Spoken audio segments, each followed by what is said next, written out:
Hello, and welcome to Boomer Health at Home. I'm your host, Maggie Jess, Director of Nursing at Ameristaff Nursing Services. On today's show, I have the pleasure of talking with ER physician Dr. Sarah Ornazian. We are going to talk about everything that encompasses an ER visit and what to expect if you're headed to the ER this season. Hi, Dr. Ornazian. How are you today? Good morning. Good, thank you. Great. Thank you so much for coming back on the show with us. Thank you for having me. So the last time you were on our show, you were kind of bi-coastal. You were here in Michigan practicing and on the East Coast. Are you currently still bi-coastal? I am not. I have permanently moved back to Michigan. Oh, we're so happy to have you back. Thank you. So you are currently in a hospital within the southeastern Michigan area. So if you don't mind telling our viewers, what are you seeing in the ERs coming in, like let's say the past couple months and like current as of yesterday? So we are seeing a lot of the normal things we see in the ER, which are big basic complaints of chest pain and abdominal pain. Those are kind of the bread and butter of the patients we see in the ER. But mainly the past couple of months and recently, we have seen a spike in our common colds, viruses, specifically to the flu. A lot of people with fevers, chills, cough, congestion that are coming in that are quite severe. Okay. How many would you say out of the people that you see come in get admitted to the hospital? So that I see, it's roughly anywhere from 20 to 25% of the patients that I see will be admitted to the hospital. Okay.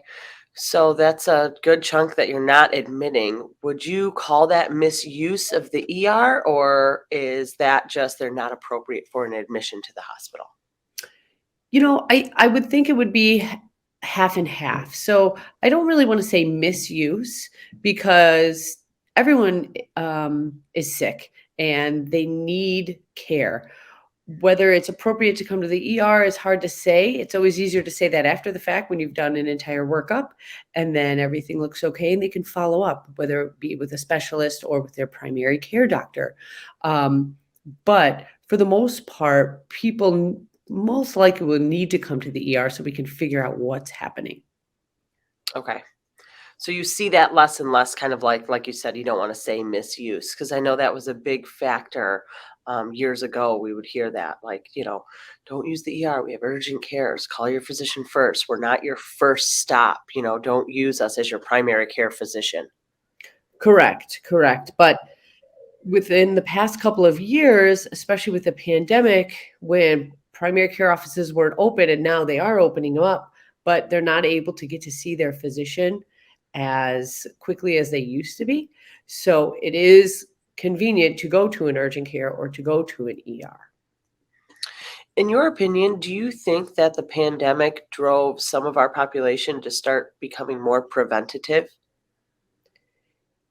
That's hard to say. Yes and no. I think that I think that a lot of people were just scared. And I think that now people are becoming more comfortable going out in public. Whether they're being kind of proactive with their health is hard to say, but I do believe people are just becoming more aware of how infections are spread and to wash their hands. That's great. Yeah, washing your hands is huge. We learned that, if nothing else, right? Yes, correct. So we've been hearing a lot about, it's cold and flu season, it's RSV season. I was speaking with one of my patients the other day, and, a friend of a friend had a 6-hour wait time at the ER. What what would you tell to a patient or a family member that's frustrated by a long wait time in the ER? Well, unfortunately, that's how things are going right now. The hospital is full. When the hospital is full, we are full in the ER. We are holding patients to be admitted to the ER or to the hospital, I mean. And so it's very hard. We're trying to do our best, as I think every hospital in the US is doing their best, as we're working out of the waiting room. So we've tried to adapt to work out of the waiting room to take care of patients so they don't have those long wait times. But if they do, a lot of us are going out to the waiting room, us as an ER physicians, and apologizing and trying to get people back. And unfortunately, sometimes the sicker you are, the quicker you get back. So when you come in and if your vital signs are stable and you've had abdominal pain, let's say for a couple of months, you may not be back with someone who's having crushing chest pain whose vitals are not stable. Right. And I think we can all respect that, or should, or be able to, correct? So you had mentioned you're seeing a lot of abdominal pain and chest pain, and then a lot of like the cold and flu symptoms. Does the ER provide the flu vaccine? Most ERs don't provide the flu vaccine. That is something that you can get at either your primary care doctor.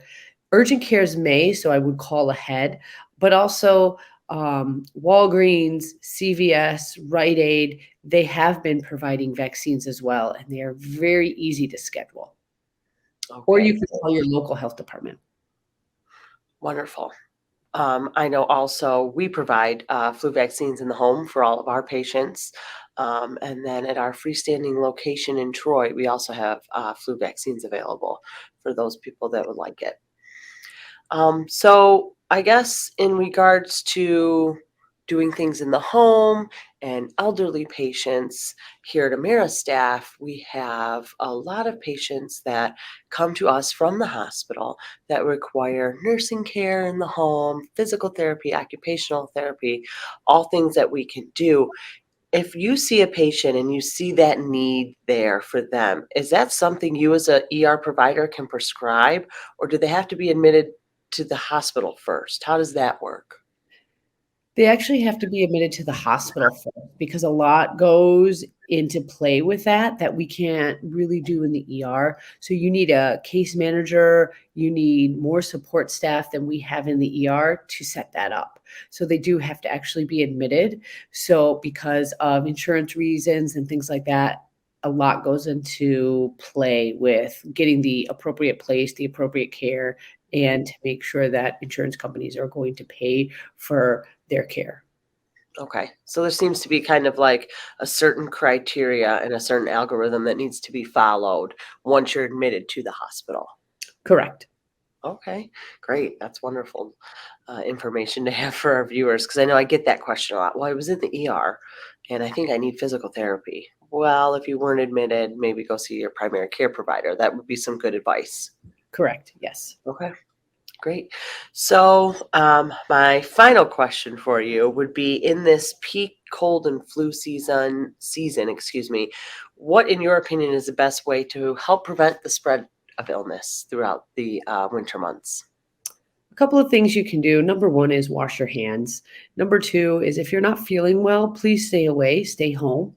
And if you're still not feeling well and circumstances where you do live with a lot of people in your home, again, washing hands, wearing a mask, kind of staying in certain areas of the home if possible would be best because we really don't want to keep spreading illnesses, viruses, infections to other people if we don't have to.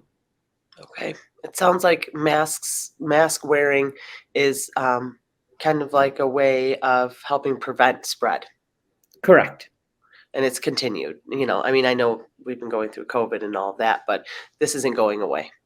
Correct. It's not going away. So, and I think COVID did help keep the flu virus at bay. At some points, people were social distancing, people were wearing masks. And I think that now we're not social distancing, we're not wearing masks, but we need to keep up with hand washing. And if you don't feel well, to stay home. Okay, great. Well, Dr. Ronesian, thank you so much for your time and all of your great insight. Thank you so much. This concludes our show at Boomer Health at Home. I'm your host, Maggie Jess, Director of Nursing at AmeriStaff Nursing Services. Thank you so much for joining us. Stay safe and healthy. Hi, my name is Greg Jamian, and you've been watching Boomer Health at Home, powered by over 40 years of home health care experience and knowledge, along with our program sponsor, AmeriCare Medical. And please, don't forget to like us if you enjoyed our show.